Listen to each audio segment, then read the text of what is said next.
আজ 14 এপ্রিল মঙ্গলবার। দেখে নিন আজকের বাছাই করা 20টি গুরুত্বপূর্ণ খবর। শুরুতেই হেডলাইন্স। বন্ধুত্ব এখন অতীত, রাজ্যে একলা চলন নীতি। প্রচারে এসে একবারের জন্য হুমায়ুনের নাম নিলেন না ওয়েসি। ফারাক্কায় হুমায়ুনের ফ্লপ শো, ফাঁকা জনসভা দেখে মেজাজ হারালেন হুমায়ুন। বীরভূমের 11তে 11 পাচ্ছে বিজেপি। ময়ূরেশ্বর থেকে হুঁশিয়ারি অমিত শাহের। কালিয়াচক কাণ্ডে কংগ্রেস নেতার গ্রেপ্তারি নিয়ে বিস্ফোরক শুভেন্দু, কড়া শাস্তির দাবি জোরালো। ডায়মন্ড হারবারের নাকা তল্লাশিতে 10 লক্ষ টাকা সহ আটক 2 বিজেপি নেতা। নাইজেরিয়ানদের হাতে তৃণমূলের পতাকা, অদিতির প্রচার রুখতে কমিশনের নালিশ বিজেপির। করিমপুর নির্বাচনী জনসভা থেকে 2টো বিয়ে নিয়ে হিরণকে খোঁচা অভিষেকের। এছাড়াও রয়েছে আরো বেশ কিছু খবর। বাংলা পলিটিক্সের সমস্ত খবর প্রতিদিন সকালে দেখতে সাবস্ক্রাইব করুন আমাদের বি পলিটিক্স চ্যানেলটি। আর একটা লাইক করার অনুরোধ রইল। আপনার একটা লাইক আমাদের কাজের উৎসাহ অনেকটাই বাড়িয়ে দেয়। এবার আসছে বিস্তারিত সংবাদে। প্রচারে এসে একবারের জন্যও হুমায়ুনের নাম নিলেন না ওয়েসি। হুমায়ুন কবিরের রাজনৈতিক দল আম জনতা উন্নয়ন পার্টির সঙ্গে জোট ভাঙার পর পশ্চিমবঙ্গে একাই লড়াইয়ের পথে হাঁটতে শুরু করেছে আসাউদ্দিন ওয়েসির দল মিম। সম্প্রতি হুমায়ুন কবিরের একটি বিতর্কিত ভিডিও সামনে আসতেই মিম ঘোষণা করেন তারা আসন্ন বিধানসভা নির্বাচনে স্বাধীনভাবে লড়বে এবং কোনো দলের সঙ্গে জোট রাখবেন না।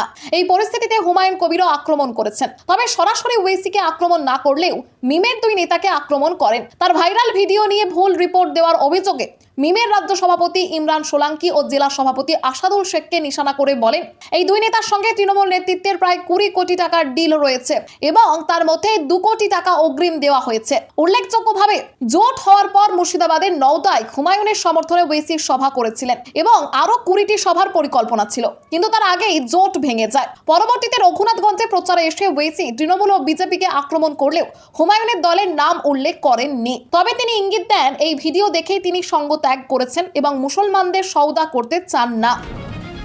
ফারাক্কায় হুমায়ুনের ফ্লপ শো, ফাঁকা জনসভা দেখে হারালেন মেজাজ। ফারাক্কায় আম জনতা উন্নয়ন পার্টির চেয়ারম্যান হুমায়ুন কবিরের জনসভায় লোক সমাগম কম হওয়াকে ঘিরে রাজনৈতিক বিতর্ক তুঙ্গে। হেলিকপ্টারের যান্ত্রিক ত্রুটির কারণে সড়ক পথে পৌঁছানোর পর ঘোড়াইপাড়া সভাস্থলে গিয়ে খোলা মঞ্চ ও নামমাত্র কর্মী সমর্থক দেখে মেজাজ হারান তিনি। এমনকি নিজের দলের প্রার্থীর অভিজ্ঞতার অভাব নিয়েও প্রকাশ্যে ক্ষোভ প্রকাশ করেন। পরবর্তীতে পরিস্থিতি সামাল দিতে হুমায়ুন কবির জানান প্রার্থী নতুন হওয়ায় অভিজ্ঞতার অভাব ছিল এবং ভবিষ্যতে বড় সভা করা হবে। পাশাপাশি তিনি তৃণমূলকে আক্রমণ করে পচা আলু মন্তব্য করেন এবং দাবি করেন এবার বাংলায় নতুন সরকার গড়বে, যার নিয়ন্ত্রণ তার হাতেই থাকবে। এই মন্তব্যের কড়া জবাব দেন তৃণমূল প্রার্থী আমিরুল ইসলাম। তিনি পাল্টা কটাক্ষ করে বলেন হুমায়ুনের সভায় লোক না হওয়াই প্রমাণ করেছে মানুষের সমর্থন কোথায়। একই সঙ্গে তিনি অভিযোগ করেন আম জনতা উন্নয়ন পার্টি আসলে বিজেপির বি টিম এবং সংখ্যালঘু ভোট ভাগ করতেই মাঠে নেমেছে। রাজনৈতিক বিশ্লেষকদের মতে এই জনসভা ইস্যুকে কেন্দ্র করে একদিকে তৃণমূল উন্নয়নের প্রচার জোরদার করছে, অন্যদিকে বিরোধী ভোট ভাগাভাগির সমীকরণও গুরুত্ব পাচ্ছে। এখন দেখার এই বাকযুদ্ধ নির্বাচনে কতটা প্রভাব ফেলে। বীরভূমের 11তে 11 পাচ্ছে বিজেপি। ময়ূরেশ্বর থেকে হুঁশিয়ারি অমিত শাহের। পশ্চিমবঙ্গে বিধানসভা নির্বাচনের আগে বীরভূমের ময়ূরেশ্বরে সভা করেন বিজেপির শীর্ষ নেতা অমিত শাহ। রাজ্যে ক্ষমতা দখলের বিষয়ে জোরালো বার্তা দেন তিনি দাবি করেন বীরভূমের 11টি আসনে 11টি পাচ্ছে বিজেপি। 5ই মে বিজেপি সরকার গঠিত হবে এবং রাজ্যবাসী মমতা বন্দ্যোপাধ্যায়কে বিদায় জানানোর সিদ্ধান্ত নিয়েছে। কাটমানি ও সিন্ডিকেট রাজ্যে অতিষ্ঠ মানুষের ক্ষোভ ব্যালেটে প্রতিফলিত হবে বলেও জানান তিনি। সভায় তৃণমূলের বিরুদ্ধে বোমা বারুদ সংস্কৃতির অভিযোগ তুলে ময়ূরেশ্বরকে বোমা কারখানা বানানোর অভিযোগ করেন অমিত শাহ। তিনি সতর্ক করে বলেন ভোটের দিন গন্ডগোল করলে কড়া ব্যবস্থা নেওয়া হবে। কেন্দ্রীয় বাহিনীর উপস্থিতিতে শান্তিপূর্ণ ভোটের আশ্বাসও দেন। নরেন্দ্র মোদীর সুরে সুর মিলিয়ে তিনি গুন্ডারাজ দমন, সিন্ডিকেট কাটমানি বন্ধ এবং অনুপ্রবেশকারীদের বিতরণ এর প্রতিশ্রুতি দেন। পাশাপাশি মহিলাদের নিরাপত্তা ইস্যুতেও তৃণমূল সরকারকে আক্রমণ করেন। তার দাবি বিজেপি ক্ষমতায় এলে রাজ্যে আইন শৃঙ্খলা উন্নত হবে এবং মহিলারা আরও নিরাপদ পরিবেশ পাবেন। কালিয়াচক কাণ্ডে কংগ্রেস নেতার গ্রেপ্তারি নিয়ে বিস্ফোরক শুভেন্দু, কড়া শাস্তির দাবি জোরালো। কালিয়াচকে বিচার বিভাগীয় আধিকারিকদের আটকে রেখে হেনস্থা করার ঘটনায় একের পর এক গ্রেপ্তারি ঘিরে রাজ্যে চাঞ্চল্য ছড়িয়েছে। মূল অভিযুক্ত মোফাক্কেরুল ইসলাম থেকে শুরু করে আইএসএফ এর নেতা রব্বানি এবং কংগ্রেসের 2 নেতা আসিফ ও শাহাদাত হোসেনকে গ্রেপ্তার করা হয়েছে। ঘটনার পর পালিয়ে গেলেও নেপালে পালানোর পথে বাগডোগরা বিমানবন্দর থেকে ধরা পড়েন মোফাক্কেরুল। এই ঘটনায় সুপ্রিম কোর্টের নির্দেশে এনআইএ তদন্ত শুরু হয় এবং তদন্তের অগ্রগতিতে আরও গ্রেপ্তারি হয়েছে। বিরোধী দলনেতা শুভেন্দু অধিকারী স্পষ্ট জানান অভিযুক্তদের রাজনৈতিক পরিচয় নয়, তাদের কঠোর শাস্তিই মূল বিষয় হওয়া উচিত। তিনি দৃষ্টান্তমূলক শাস্তির দাবি তোলেন এবং অভিযুক্তদের চিহ্নিত করার কথা বলেন। ঘটনাটি প্রশাসনের ভূমিকা নিয়েও প্রশ্ন তুলেছে, কারণ অভিযোগ উঠেছে যে ঘটনার দিন পুলিশ নিষ্ক্রিয় ছিল এবং কেন্দ্রীয় বাহিনী গিয়ে বিচার বিভাগীয় আধিকারিকদের উদ্ধার করে। রাজনৈতিক মহলে এই ইস্যুতে তীব্র বিতর্ক চলছে। বিজেপি একে জঙ্গল রাজের প্রমাণ বলছে। অন্যদিকে তৃণমূলের দাবি বিরোধীরা ঘটনাকে রাজনৈতিকভাবে ব্যবহার করছে। সাধারণ মানুষের মধ্যেও ক্ষোভ স্পষ্ট এবং কঠোর শাস্তির দাবি উঠেছে। করিমপুরে নির্বাচনী জনসভা থেকে দুটো বিয়ে নিয়ে হিরণকে খোঁচা অভিষেকের। করিমপুরের জনসভা থেকে তৃণমূলের সর্বভারতীয় সাধারণ সম্পাদক অভিষেক বন্দ্যোপাধ্যায় বিজেপিকে তীব্র আক্রমণ করেন এবং শ্যামপুরের বিজেপি প্রার্থী হিরণ চট্টোপাধ্যায়ের ব্যক্তিগত জীবনকে টেনে কটাক্ষ করেন। তিনি বলেন, যাদের আদর্শ আছে তারা তৃণমূল করেন, আর যাদের আদর্শ নেই তারা বিজেপি করেন। সোহম চক্রবর্তীর সমর্থনে প্রচারে গিয়ে তিনি হিরণের দুটি বউ প্রসঙ্গ তুলে বিজেপি নেতা কর্মীদের চরিত্র নিয়ে প্রশ্ন তোলেন। উল্লেখ্য, হিরণ চট্টোপাধ্যায়ের দ্বিতীয় বিয়ে নিয়ে আগে থেকেই বিতর্ক রয়েছে। প্রথম স্ত্রীর সঙ্গে ডিভোর্স না হয়েই তিনি ঋতিকা গিরিকে বিয়ে করেছেন বলে অভিযোগ ওঠে, যা সোশ্যাল মিডিয়ায় ভাইরাল হয়ে সমালোচনার ঝড় তোলে। অন্যদিকে সোহম চক্রবর্তীর পারিবারিক জীবনের উদাহরণ টেনে অভিষেক তাকে সংসারী হিসেবে তুলে ধরেন। নির্বাচনের আগে এই ধরনের ব্যক্তিগত আক্রমণ রাজনৈতিক চর্চাকে আরও তীব্র করেছে। অভিষেকের বক্তব্যে স্পষ্ট, তিনি বিজেপির বিরুদ্ধে আদর্শ ও চরিত্রের প্রশ্ন তুলে রাজনৈতিক বার্তা দিতে চেয়েছেন, যা ভোটের আবহে নতুন বিতর্ক তৈরি করছে। সোহম আমার দীর্ঘদিনের সহকর্মী। 2014 সালে আমি যখন তৃণমূল যুব কংগ্রেসের সভাপতি হই, ও আমার রাজ্য কমিটির ভাইস প্রেসিডেন্ট ছিল। ও ছিল, হিরণ ছিল। হিরণ এখন বিয়ে করেছে, বাড়িতে দুটো বউ, সোহমের একটাই বউ। তাই যাদের আদর্শ আছে তারা তৃণমূল করে, যাদের আদর্শ নেই তারা বিজেপি করে। আমি অনুরোধ করব, আপনি দেখবেন আপনার বাড়িতে গিয়ে, পাড়ায় গিয়ে কোনো ভদ্রলোক বিজেপি করে না। যত চোর, ছ্যাচোর, চিটিংবাজ, 2 নম্বরই, ভুইপোড়, মাতাল, মদ্যপ, পাতাখোর, বেঈমান সব বিজেপিতে। ভদ্রলোক বিজেপি করতে পারবে না। নাইজেরিয়ানদের হাতে তৃণমূলের পতাকা। অদিতির প্রচার রুখতে কমিশনের নালিশ বিজেপির। ভোটের প্রচারে বিদেশিদের ব্যবহার করা হয়েছে, এই অভিযোগ তুলে তৃণমূলের বিরুদ্ধে সরব হয়েছে বিজেপি। উত্তর 24 পরগনার রাজারহাট গোপালপুর কেন্দ্রে প্রার্থী অদিতি মুন্সির প্রচারে নাইজেরিয়ানদের অংশগ্রহণের অভিযোগ এনে বিজেপি নির্বাচন কমিশনে অভিযোগ জমা দিয়েছে। বিজেপির দাবি, একাধিক জনসভা ও র্যালিতে বিদেশি নাগরিকদের তৃণমূলের পতাকা এবং ব্যাজ নিয়ে স্লোগান দিতে দেখা গিয়েছে। যদিও ভাইরাল ভিডিওগুলি সত্যতা যাচাই হয়নি।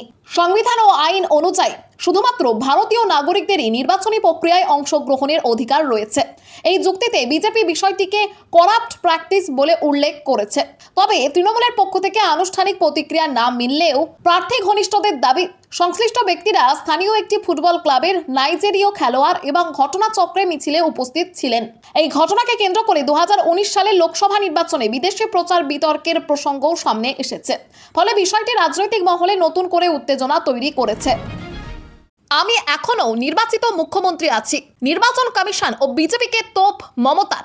গরমের পাশাপাশি রাজ্যে ভোট রাজনীতির উত্তাপও বাড়ছে। দুর্গাপুর পশ্চিমের জনসভা থেকে তৃণমূল নেত্রী মমতা বন্দ্যোপাধ্যায় নির্বাচন কমিশন ও সিইসি জ্ঞানেশ কুমারের বিরুদ্ধে তীব্র আক্রমণ শানান। তিনি অভিযোগ করেন, তার সঙ্গে কথা বলা হচ্ছে না এবং প্রশাসনের একাধিক শীর্ষ পদে বদলি করে বিজেপি ঘনিষ্ঠদের বসানো হয়েছে। তার ভাষায়, রাজ্যে সুপার এমার্জেন্সি পরিস্থিতি তৈরি হয়েছে। এসআইআর ইস্যুতে নাম বাদ পড়া নিয়েও সরব হয়ে তিনি দাবি করেন, লক্ষ লক্ষ মানুষের নাম কাটা হয়েছে এবং এর জবাব বিজেপিকে দিতে হবে। তিনি প্রশ্ন তোলেন, সবাইকে অনুপ্রবেশকারী বলা কি ঠিক এবং মানুষের সম্মান নিয়ে খেলা করা হচ্ছে কিনা। একই সঙ্গে মমতা অভিযোগ করেন, তৃণমূল কর্মীদের মিথ্যে মামলায় ফাঁসানোর চেষ্টা চলছে এবং ভোটের দিন বিজেপির লোকজন কমিশনের কর্মী সেজে প্রভাব খাটাতে পারে। তিনি কর্মীদের ভয় না পাওয়ার বার্তা দেন। এই বক্তব্যের মাধ্যমে কমিশন ও বিজেপির বিরুদ্ধে তার সুর আরও চড়াও হয়েছে, যা নির্বাচনের আবহকে আরও উত্তপ্ত করে তুলেছে। ক্ষমতায় এলে বাংলায় বুলডোজার চলবে, রাম রাজ্য হবে, ফের বিস্ফোরক দিলীপ। ফের চেনা মেজাজে বিজেপি নেতা তথা খড়গপুরের প্রার্থী দিলীপ ঘোষকে দেখা গেল। সোমবার খড়গপুর স্টেশন সংলগ্ন বোগদা এলাকায় তিনি জানান, বাংলায় শান্তি ফেরাতে, দুর্নীতি বন্ধ করতে ও আইন শৃঙ্খলা প্রতিষ্ঠার জন্য ক্ষমতায় এলে উত্তরপ্রদেশের মতো বুলডোজার নীতি প্রয়োগ করবে বিজেপি এবং বাংলার রাম রাজ্য হবে। সাংবাদিকদের মুখোমুখি হয়ে কলকাতার মেয়র ফিরহাদ হাকিমকে আক্রমণ করে তিনি দাবি করেন, বিভিন্ন রাজ্যে রাম রাজ্য প্রতিষ্ঠা হয়েছে এবং বাংলার মুসলমানদের সুরক্ষা নেই। তার কথায়, রাম রাজ্যে মুসলমানরা সুরক্ষিত এবং বাংলায় তা প্রতিষ্ঠা হবে। পাশাপাশি তিনি বলেন, তৃণমূলের সঙ্গে যারা ঘুরছেন তারাই তাকে জেতাবেন। ভোটের আগে কেন্দ্রীয় তদন্তকারী সংস্থার তৎপরতা নিয়ে তৃণমূলের অভিযোগের জবাবে দিলীপ জানান, এর সঙ্গে নির্বাচনের কোনো সম্পর্ক নেই, দুর্নীতির বিচার হবে এবং বিজেপি এলে দোষীদের জেলে যেতে হবে। এছাড়া বন্দে মাতারামের পক্ষে সওয়াল করে তিনি বলেন, এর বিরোধিতা মানে দেশের বিরোধিতা। উল্লেখ্য, বুলডোজার ইস্যুতে যোগী আদিত্যনাথের মন্তব্যের পাল্টা জবাব দিয়েছেন মমতা বন্দ্যোপাধ্যায়, যিনি বলেন তারা ভালোবাসার নীতিতে বিশ্বাসী। ডায়মন্ড হারবারের নাকা তল্লাশিতে 10 লক্ষ টাকা সহ আটক 2 বিজেপি নেতা। বিধানসভা নির্বাচনের আগে রাজ্য জুড়ে নাকা চেকিং এর মধ্যেই দক্ষিণ 24 পরগনার ডায়মন্ড হারবারের উস্তি থানা এলাকায় একটি গাড়ি থেকে প্রায় 10 লক্ষ টাকা উদ্ধার হওয়ায় চাঞ্চল্য ছড়িয়েছে। পটুগঞ্জে তল্লাশির সময় গাড়ির ব্যাগ থেকে 9,88,000 টাকা পাওয়া যায়। এই ঘটনায় বিজেপি 2 নেতা অরুণাভ মজুমদার ও অক্ষয় চক্রবর্তীকে আটক করা হয়েছে। পাশাপাশি গাড়ির চালককেও আটক করা হয়েছে। পুলিশের জিজ্ঞাসাবাদে টাকার উৎস ও গন্তব্য সম্পর্কে সন্তোষজনক উত্তর না পাওয়ায় তাদের গ্রেপ্তার করা হয়। জানা গেছে, অরুণাভ মজুমদার বিজেপির রাজ্য কমিটির সদস্য এবং মগরাহাট পশ্চিমের ইনচার্জ, আর অক্ষয় চক্রবর্তী ওই কেন্দ্রের কনভেনার। এই ঘটনাকে কেন্দ্র করে রাজনৈতিক তরজা শুরু হয়েছে। তৃণমূল কংগ্রেস অভিযোগ করেছে, ভোটে প্রভাব ফেলতেই টাকা নিয়ে যাওয়া হচ্ছিল এবং তাদের আগের অভিযোগের সত্যতা প্রমাণিত হয়েছে। অন্যদিকে বিজেপির দাবি বিষয়টি নিশ্চিত নয় এবং ভোটের আগে পরিকল্পিতভাবে তাদের বিরুদ্ধে চক্রান্ত করা হচ্ছে। সব মিলিয়ে ঘটনাটি নির্বাচনের আগে রাজনৈতিক উত্তেজনা আরও বাড়িয়েছে। 21-এ তৈরি ছিলাম না, এবার কোনো কিছুই একতরফা হবে না, তৃণমূলকে হুঁশিয়ারি দিয়ে রাখলেন শুভেন্দু। 26-এর বিধানসভা নির্বাচনের ভোট গ্রহণ পর্ব এখনো শুরু হয়নি, কিন্তু তার আগে 4 মের ফল প্রকাশের দিন নিয়ে শাসক বিরোধী প্রবল টক্কর শুরু হয়েছে। তৃণমূলের সর্বভারতীয় সাধারণ সম্পাদক অভিষেক বন্দ্যোপাধ্যায় আত্মবিশ্বাসের সুরে দাবি করেন, ওদিন রাজ্য জুড়ে রবীন্দ্রসঙ্গীতের সঙ্গে ডিজে বাজিয়ে জয় উল্লাস করবে জোড়াফুল শিবির। তবে এই মন্তব্যকে গেরুয়া শিবির নিছক জয় উল্লাস হিসেবে দেখছেন না। বিজেপি প্রার্থী শুভেন্দু অধিকারীর মতে এটি ভোট পরবর্তী হিংসার পরোক্ষ হুঁশিয়ারি। 2021 সালে নির্বাচনের পর রাজ্য জুড়ে অশান্তির যে অভিযোগ উঠেছিল তা উল্লেখ করে তিনি বলেন, অভিষেকের মন্তব্য সেই ঘটনার পুনরাবৃত্তির ইঙ্গিত দিচ্ছে। সোমবার শুভেন্দু অধিকারী কড়া ভাষায় জানান, এবার বিজেপি অপ্রস্তুত থাকবে না এবং কোনো কিছু একতরফা হতে দেওয়া হবে না। তার দাবি, আগের নির্বাচনের অভিজ্ঞতা থেকে বিজেপি শিখেছে কিভাবে বুথ দখল, ভোট চুরি ও ভোট পরবর্তী আক্রমণ মোকাবিলা করতে হয়। রাজনৈতিক পর্যবেক্ষকদের মতে একদিকে তৃণমূলের আত্মবিশ্বাস, অন্যদিকে বিজেপির প্রতিরোধের বার্তা, সব মিলিয়ে 4 মের ফল প্রকাশের দিনটি যথেষ্ট উত্তপ্ত ও উদ্বেগজনক হতে চলেছে। 4 মে যে রেজাল্ট বেরোবে, তখন যে ঘন্টাটা বাজবে, সেই ঘন্টায় নরেন্দ্র মোদীর কি বললেন কল্যাণ। ভোটের বাকি আর মাত্র 10 দিন। আগামী সপ্তাহেই পশ্চিমবঙ্গে শুরু হচ্ছে বিধানসভা নির্বাচন। 23 এপ্রিল প্রথম এবং 29 এপ্রিল দ্বিতীয় দফা। তাই জোরকদমে ভোট প্রচারে নেমেছেন বিভিন্ন রাজনৈতিক দলের প্রার্থীরা এবং তাদের সমর্থনে রাজ্যে আসছেন দলের হেভি ওয়েটরা। 11 ও 12 এপ্রিল পশ্চিমবঙ্গে একগুচ্ছ সভা করেছেন নরেন্দ্র মোদী ও অমিত শাহ। পাশাপাশি 13 এপ্রিলও একাধিক সভা করেছেন অমিত শাহ এবং রবিবার সভা করেছেন যোগী আদিত্যনাথ। বিজেপির কেন্দ্রীয় নেতৃত্বের ঘন ঘন রাজ্যে আসা নিয়ে কটাক্ষ করেন তৃণমূল সাংসদ কল্যাণ বন্দ্যোপাধ্যায়। তিনি বলেন, প্রধানমন্ত্রী বারবার মুখ্যমন্ত্রীকে হারানোর জন্য আসছেন এবং 4 মে ফল প্রকাশে তৃণমূল 230 থেকে 240 আসন পাবে বলেও দাবি করেন। এবার উত্তরপাড়া কেন্দ্র থেকে তৃণমূলের হয়ে লড়ছেন তার ছেলে শীর্ষেন্দ্র বন্দ্যোপাধ্যায়, যেখানে তার প্রতিদ্বন্দ্বী সিপিএম এর মীনাক্ষী মুখোপাধ্যায় এবং বিজেপির দীপাঞ্জন চক্রবর্তী। দ্বিতীয় দফায় 29 এপ্রিল এই কেন্দ্রে ভোট হবে। প্রথম দফায় 152টি এবং দ্বিতীয় দফায় 142টি আসনে ভোট গ্রহণ হবে। গণনা 4 মে। অমিত শাহ দাবি করেছেন 5 মে বিজেপি ক্ষমতায় আসবে। বিজেপির মতে এই নির্বাচন অনুপ্রবেশকারীদের বিতাড়ন ও মহিলাদের সুরক্ষার জন্য গুরুত্বপূর্ণ। এখন 4 মে ফলেই ঠিক হবে কে গড়বে সরকার। ভোটের মুখে বাংলাদেশিদের মিলল নাগরিকত্ব। অবশেষে সাংবিধানিক স্বীকৃতি। বাংলাদেশ থেকে পালিয়ে আসা অনুপ্রবেশকারীদের ভোটের মুখে নাগরিকত্ব দেওয়া নিয়ে রাজনৈতিক তরজা শুরু হয়েছে। সূত্রের খবর, বিভিন্ন সময়ে বাংলাদেশ থেকে ভারতে আসা 40 জন নাগরিককে সিএএ এর মাধ্যমে নাগরিকত্ব দেওয়া হয়েছে, যার ঘটনা মালবাজার মহকুমা এলাকায়। নাগরিকত্বের শংসাপত্র পেয়ে খুশি এই পরিবারগুলি। কেন্দ্রীয় গোয়েন্দা সংস্থার তথ্য যাচাইয়ের পর জলপাইগুড়ি জেলার মাল বিধানসভা এলাকায় 40 জনেরও বেশি বাংলাদেশ থেকে আসা হিন্দু নাগরিক সিএএ 2019-এর আওতায় ভারতীয় নাগরিকত্ব পেয়েছেন। দীর্ঘদিন বসবাস করলেও আগে সাংবিধানিক স্বীকৃতি পাননি তারা।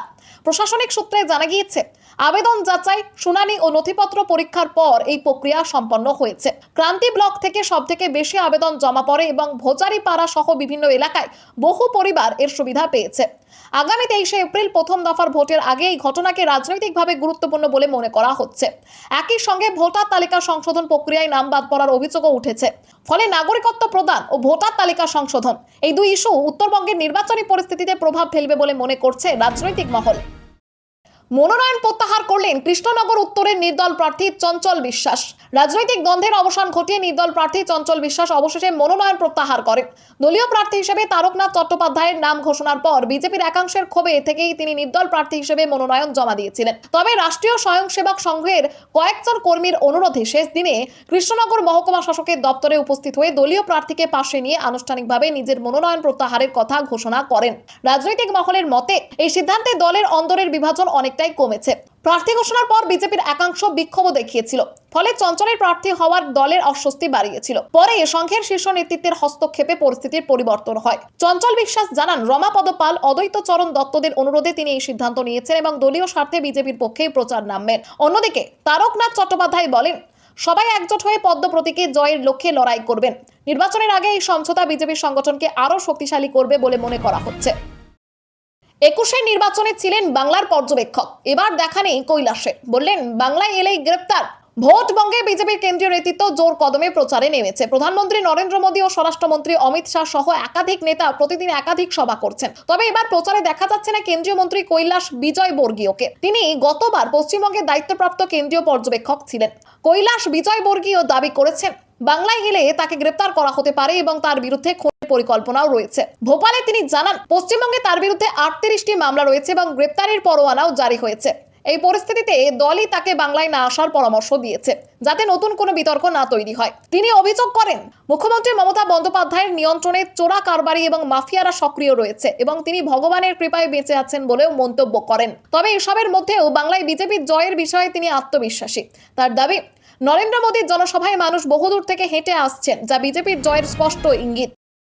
1 মাস পর বাংলা আমার হাতে, তখন আপনার পোস্টিং কোথায় থাকবে? পুলিশকে হুমকি তৃণমূল নেতার। বাঁকুড়ার ইন্দাসে পথসভা থেকে পুলিশ আধিকারিককে প্রকাশ্যে হুমকি দেওয়ার অভিযোগে বিতর্কে জড়ালেন তৃণমূলের ব্লক সভাপতি শেখ হামিদ। ভোটের মুখে এই ভিডিও ভাইরাল হতে রাজনৈতিক তরজা তুঙ্গে উঠেছে এবং বিজেপিও কড়া প্রতিক্রিয়া জানিয়েছে।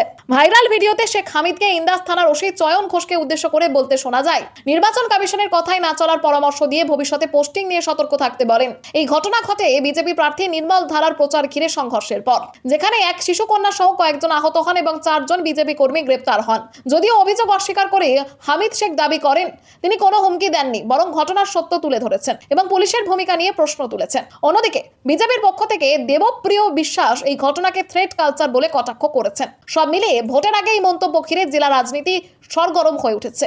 খবর আজকের মতো এখানেই শেষ, আবার আসছি আগামীকাল সকালে।